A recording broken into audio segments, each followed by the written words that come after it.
Hello friends, good morning. Now our today's topic is sequential circuit. तो आज हम लोग शुरू करने जा रहे हैं बेसिकली थर्ड यूनिट। हमारा जो पेपर है कंप्यूटर ऑर्गेनाइजेशन 2001 उसका थर्ड यूनिट। तो इसमें बेसिकली हम लोग को पहले तो पढ़ना है कि कॉम्बिनेशनल सर्किट और सीक्वेंशियल सर्किट्स क्या होते हैं। उनके बाद फ्लिप फ्लॉप, रजिस्टर वगैरह, काउंटर वगैरह, ये सब चीजें। तो फिर हम लोग स्टार्ट करते हैं अपना फर्स्ट टॉपिक। पहले तो देखते हैं लॉजिक सर्किट। एक्चुअली हम जो सर्किट बात कर रहे हैं कॉम्बिनेशनल या सीक्वेंशियल, वो सब क्या होते हैं? लॉजिक सर्किट्स होते हैं। और लॉजिक सर्किट क्या है? बेसिकली जो ऑलरेडी हम लोग लॉजिक गेट्स पढ़े हैं, तो उसी लॉजिक गेट के कॉम्बिनेशन से हम लोग सर्किट्स बनाते हैं। लॉजिक सर्किट क्या होता है? एक तरह का बेसिक कंपोनेंट है ऑफ डिजिटल सिस्टम। किसी भी कोई भी जो डिजिटल सिस्टम हम लोग बनाते हैं, डिजिटल सिस्टम कहने का मतलब क्या होता है? डिजिटल मशीन, जैसे हमारा कंप्यूटर हो गया, मोबाइल हो गया, ये सारी चीजें। तो कोई भी डिजिटल सिस्टम का कंपोनेंट होता है हमारा लॉजिक सर्किट, क्योंकि लॉजिक सर्किट से मिलके ही कोई भी डिजिटल सिस्टम बनता है and are used in many digital electronic devices.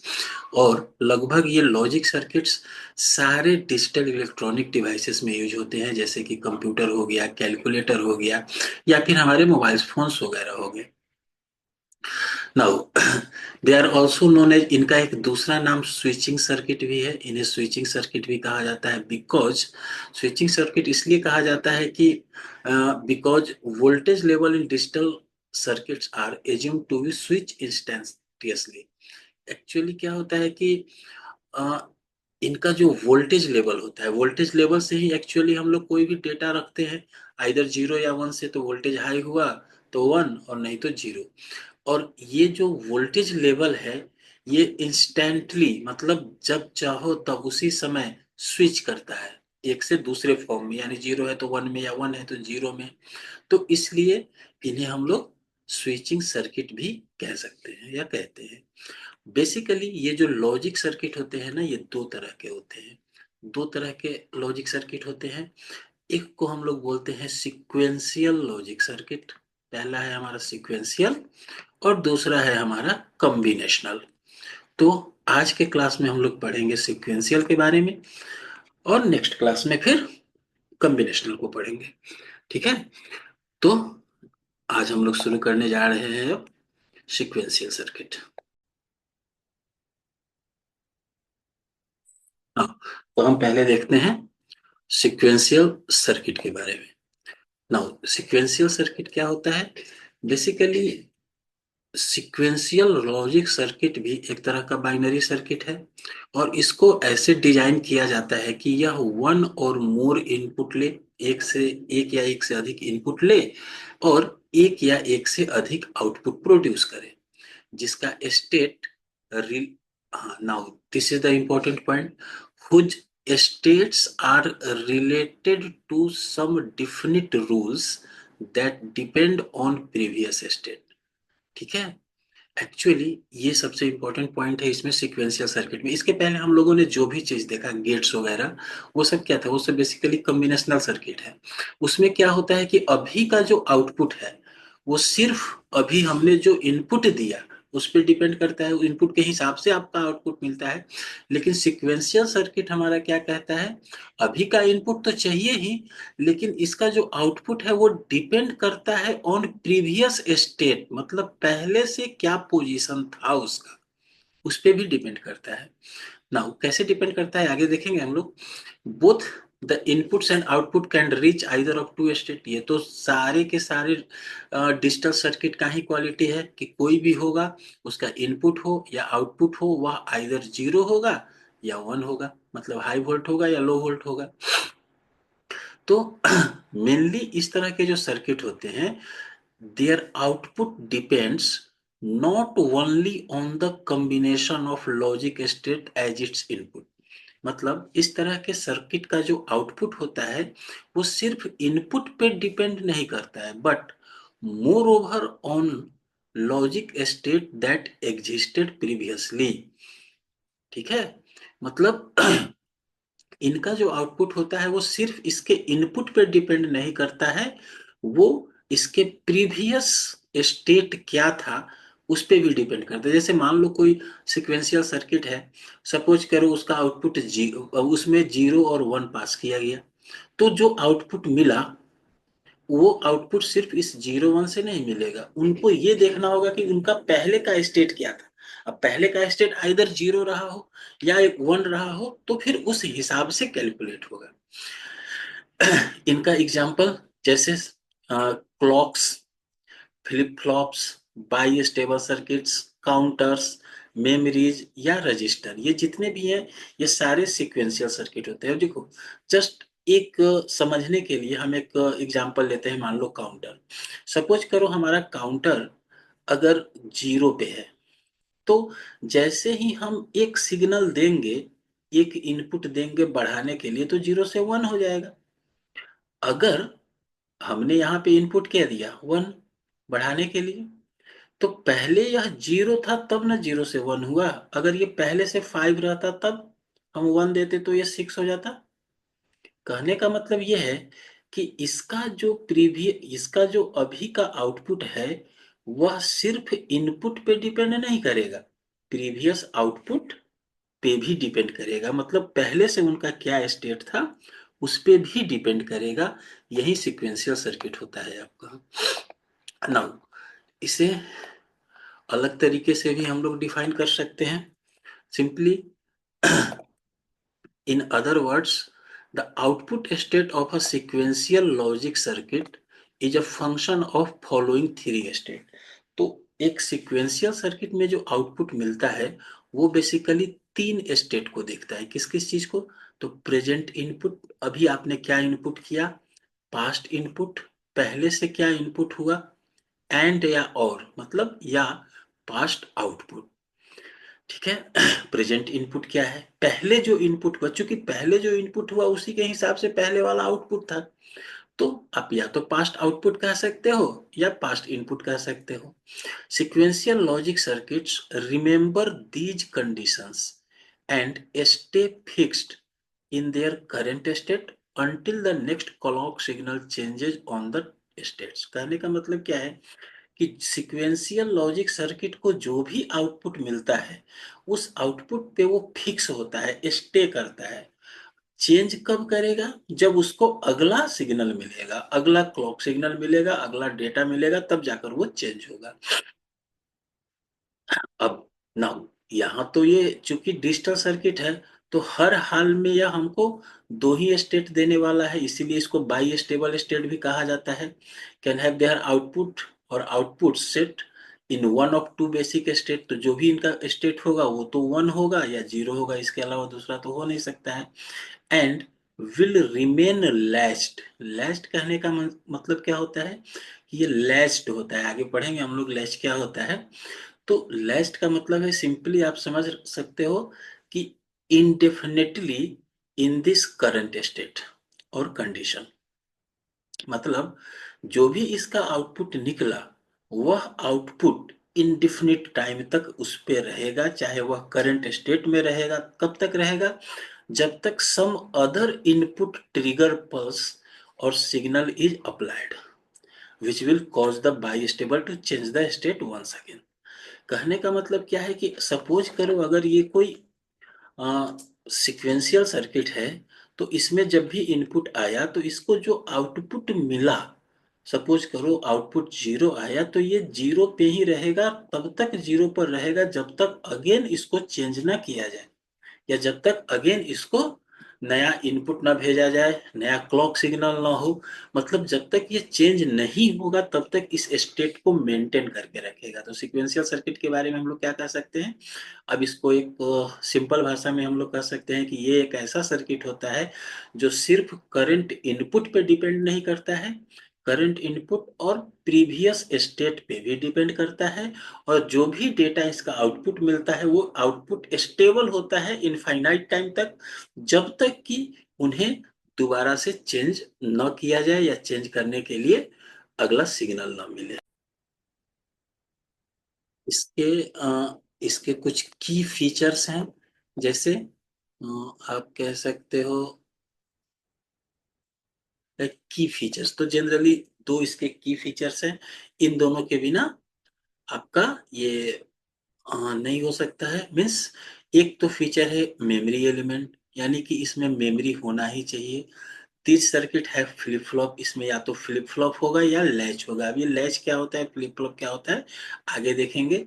जो कि हमारे पास्ट स्टेट को स्टोर करके रखता है। देखो, अब जैसे कि सीक्वेंशियल सर्किट में हमने बात किया कि अपना प्रीवियस स्टेट को मेंटेन करता है इनफाइनाइट टाइम तक, तो प्रीवियस स्टोर को स्टोर कराने के लिए कुछ चाहिए। तो वो स्टोर किस चीज पे होता है, स्टोर कराने के लिए हमारे पास दो चीज है, या तो फ्लिप फ्लॉप का यूज करेगा या लैच का यूज करेगा। ये क्या होता है आगे के क्लासेस में देखेंगे। तो एक तो इसमें मेमोरी एलिमेंट होता है, दूसरा है टाइम डिपेंडेंसी। टाइम डिपेंडेंसी मतलब current input value as well as previous input states have an impact on output. मतलब टाइम के हिसाब से जो इनका करंट स्टेट है, प्रीवियस इनपुट जो करंट स्टेट है वो, और प्लस करंट इनपुट जो मिलेगा वो प्रीवियस जो स्टेट है वो, और जो करंट इनपुट मिलेगा वो उस पर डिपेंड करेगा इनका आउटपुट जो भी रहेगा वो। For example, recurrent ones are counter and register while other formals ones are finite state machine. मतलब एक तरह से आप कह सकते हो कि काउंटर या रजिस्टर इन सब जगहों पे इनका यूज होता है। नाउ अब हम इसका एक इमेज देखते। जैसे सपोज करो हमारा ये एक कॉम्बिनेशनल सर्किट है। तो कॉम्बिनेशनल सर्किट जो भी होगा इसमें कुछ इनपुट होगा। ये हो गया हमारा कॉम्बिनेशनल सर्किट, कॉम्बिनेशनल सर्किट। ये जो भी इनपुट आ रहा है ये सब क्या हो गया, एक्सटर्नल इनपुट। अभी जो इसको इनपुट मिला नाउ, तो जो अभी इनपुट मिला उसके हिसाब से इनका आउटपुट भी होगा। ये सब क्या हो गया हमारा एक्सटर्नल आउटपुट। और ये जो एक्सटर्नल आउटपुट हुआ इसके साथ ही इसका हमको नेक्स्ट स्टेट जैसे आ, ये एक और डेटा आप इधर ले सकते हो। ये क्या हो गया हमारा इसका नेक्स्ट स्टेट कह सकते हो। तो यहां से ये नेक्स्ट स्टेट हो गया। ये है हमारा प्रीवियस इनपुट, इसको कह सकते हैं या आप इसको कह सकते हो इंटरनल इनपुट। इंटरनल इनपुट, ये इंटरनल इनपुट। ये हो गया हमारा मेमोरी यूनिट, इसे आप मेमोरी यूनिट कह सकते हो। क्योंकि जब भी इससे कोई डेटा निकलेगा तो यहाँ से ये इंटरनल इनपुट जो मेमोरी में आएगा पहले से, और मेमोरी से ये जो निकलेगा आप इसे कह सकते हो इंटरनल आउटपुट। और ये अगेन इसमें एज अ इनपुट में आके जाएगा। इसे आप कह सकते हो करंट स्टेट। यहाँ पे देखो सिंपली ये क्या है, हमारा कॉम्बिनेशनल सर्किट है। कॉम्बिनेशनल सर्किट में अभी तो हमने जो इनपुट डाला उसे एक्सटर्नल इनपुट कहा। तो जब भी हम कोई इनपुट डालेंगे तो सिर्फ वही नहीं ले रहा है, ये देखो एक करंट स्टेट को भी एज अ इनपुट ले रहा है। करंट स्टेट आया कहाँ से, तो जब यहाँ पे हम कोई भी एक्सटर्नल इनपुट देंगे तो कुछ एक्सटर्नल आउटपुट निकलेगा। उसी आउटपुट को लेकर नेक्स्ट स्टेट में बनाया, मतलब जो नेक्स्ट आउटपुट मिला दैट इज नेक्स्ट स्टेट।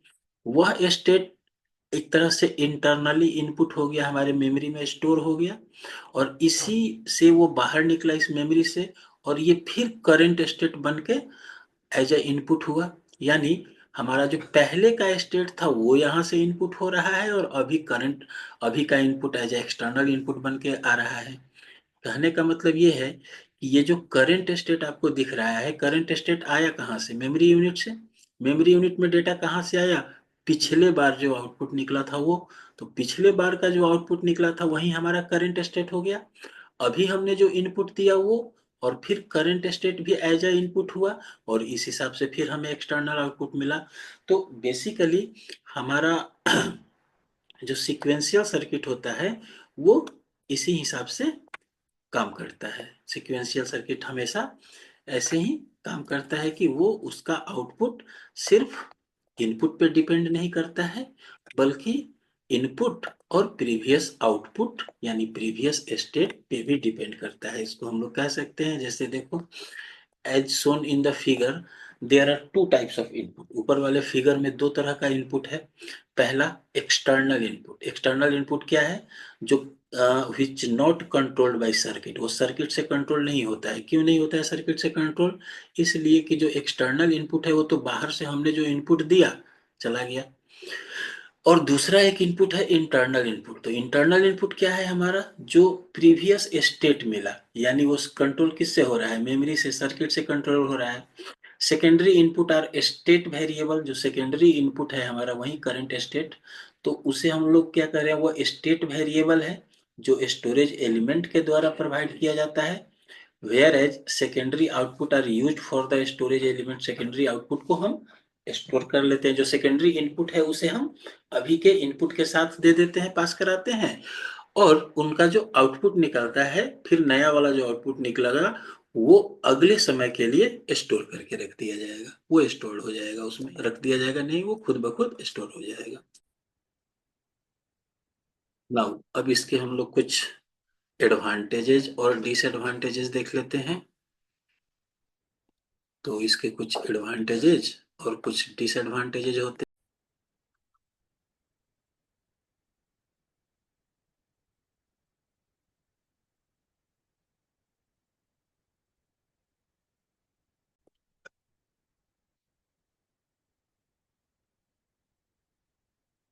हैं, लाइक